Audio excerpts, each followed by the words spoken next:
Новий етап війни. Після резонансних заяв української розвідки вже й президент говорить про наступні кроки окупантів, які можуть змінити перебіг протистояння. Володимир Зеленський наголошує, що ворог готовий розширити свій наступ, і Україна має його зупинити. Військові експерти, з якими спілкувався П'ятий канал, мають власну оцінку російських дій. Кажуть, йдеться не про кремлівські плани, а вже безпосередньо про процес. Вони не готуються, вони розширюють наступальні дії. На Покровському напрямку російський плацдарм – це вже 25 квадратних кілометрів. І, на жаль, окупанти мають певні тактичні успіхи на цьому напрямку. На окремих ділянках фронту окупанти намагаються створити оперативне оточення з угрупувань Збройних сил України. Зокрема, в районі Лиману, Лиманський напрямок, а одночасні атаки з району Білогорівки, Луганська область і Виїмки, Донецька область. Аналогічна ситуація на Мар'їнському напрямку. І тому говорити про спроби розширити наступальні дії, це як мінімум не відповідає тим реаліям на лінії бойового зіткнення. Попри все, український фронт не впаде, принаймні найближчим часом. Так ситуацію оцінюють західні військові. На висновки понад десятка високопосадовців зі США та Європи посилається видання The New York Times. Кажуть, ворог може здобути незначні успіхи до сакральної для Москви дати 9 травня. Але ЗСУ і надалі триматимуть оборону, навіть в умовах браку боєкомплекту. Якщо допомога від Заходу надійде оперативно, фронт стабілізують улітку. За негативного сценарія баланс сили з ворогом з'явиться наприкінці року.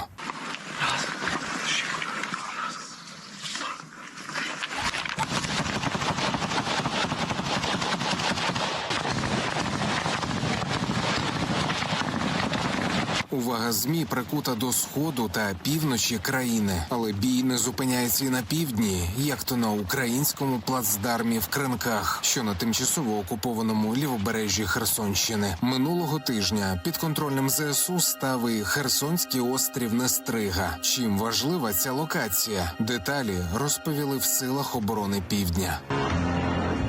Уявіть собі правий берег річки Дніпро, там знаходиться багато островків невеличких. Це такий, знаєте, рибацький рай. Хоча Нестрига насправді за своєю площею більше, ніж два найближчих населених пункти. Це Кизимис і Велетенське. Він є останнім від берега в групі цих островків, і фактично далі вже річка йде, гирло річки. І тому, звісно, для нас було дуже важливо зайняти цю позицію, тому що тепер для того, щоб підібратися ближче до наших населених пунктів або, наприклад, до позиції, ворог має подолати відкриту площу, тобто річку. А там, звісно, він набагато уразливіший, ніж вже якщо він перебуває на острові, де можна сховатися там в очереті, наприклад. Вчора у нас було 2 спроби, точніше 2 штурми, які в результаті виявилися спробами.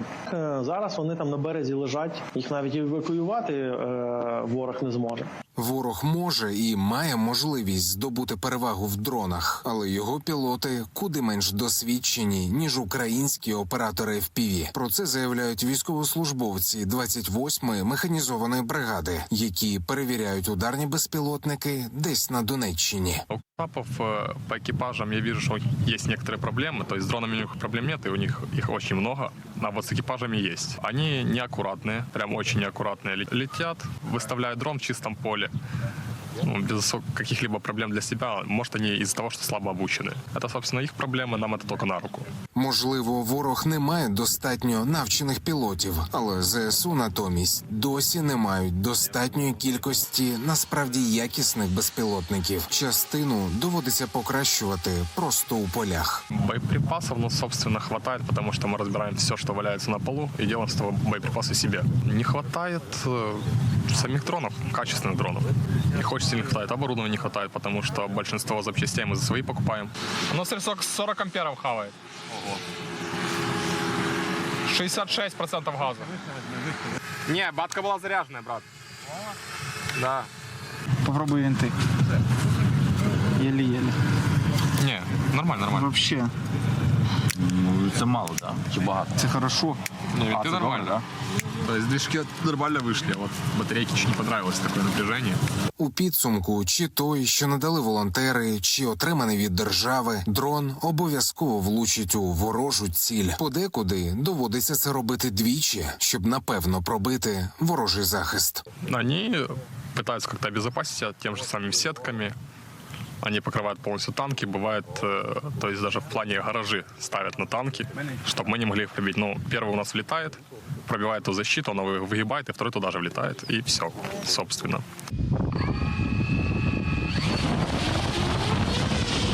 Олексій Пасак, 5 канал.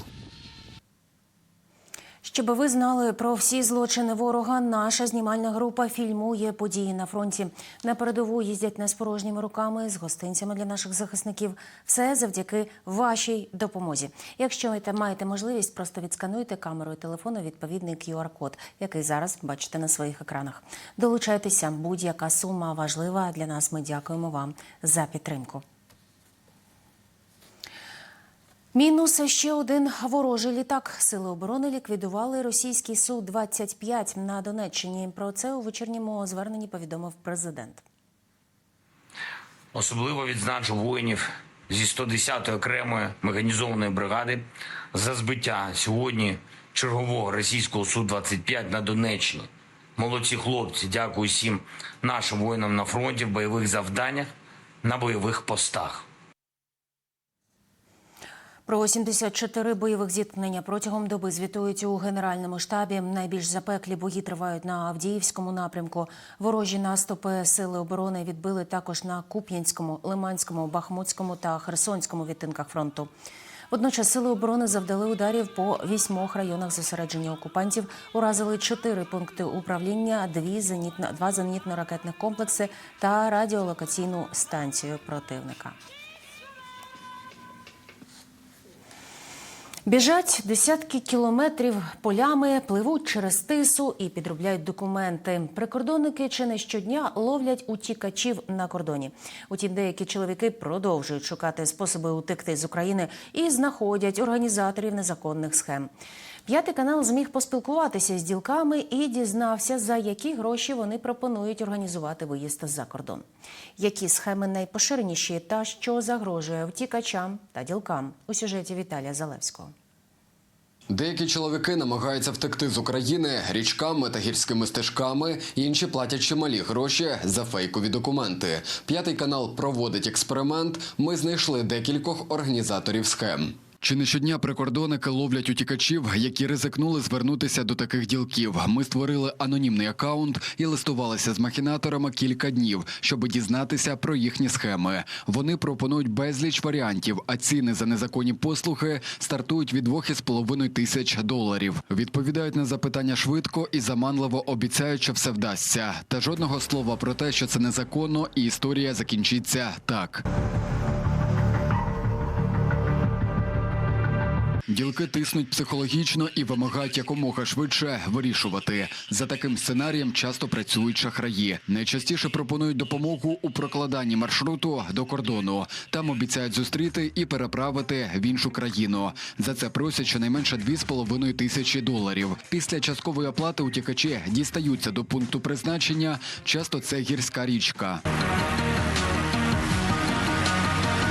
Це, звісно, необдумані вчинки чоловіків, які намагаються подолати кордон, де він проходить по гірським річкам, бо це небезпечно в першу чергу для їхнього життя. У такий спосіб намагаються потрапити до Румунії або Угорщини. Лише за минулий рік у Тисі потонули щонайменше 20 чоловіків. Такі дані прикордонників. Або ж організатори їх споряджають таким спорядженням, або самі порушники, коли вони беруть навіть надувні качечки на руки, намагаються за допомогою такого, назвемо його, плавзасобу або засобу, який їх підтримуватиме на воді, подолати гірську річку. Від початку Великої війни прикордонники разом із правоохоронцями викрили понад 400 таких злочинних груп. За схеми можна сісти до в'язниці. Термін ув'язнення від 5 до 7 років отримає злочинець, який незаконно переправляв через кордон осіб способом небезпечним для їх життя або здоров'я.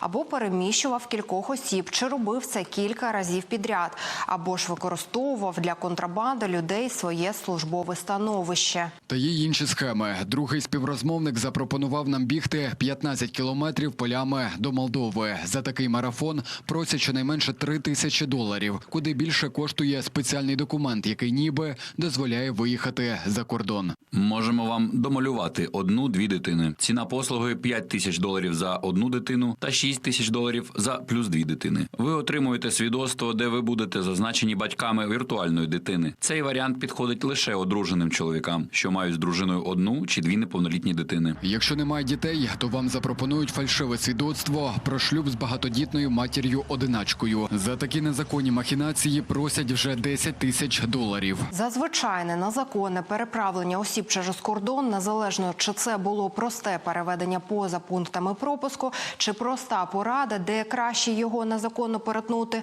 суд може призначити покарання від 3 до 5 років позбавлення волі. Викривати порушників допомагають дрони. Прикордонники з повітря стежать за діями зловмисників і затримують їх. Після цього складають протокол за адміністративне правопорушення. Якщо втікач підробив документ, настає вже кримінальна відповідальність. Всю інформацію та дані про знайдені нами схеми «П'ятий канал» передав Національній поліції України. Віталій Залевський та Олександр Корецький, «П'ятий канал».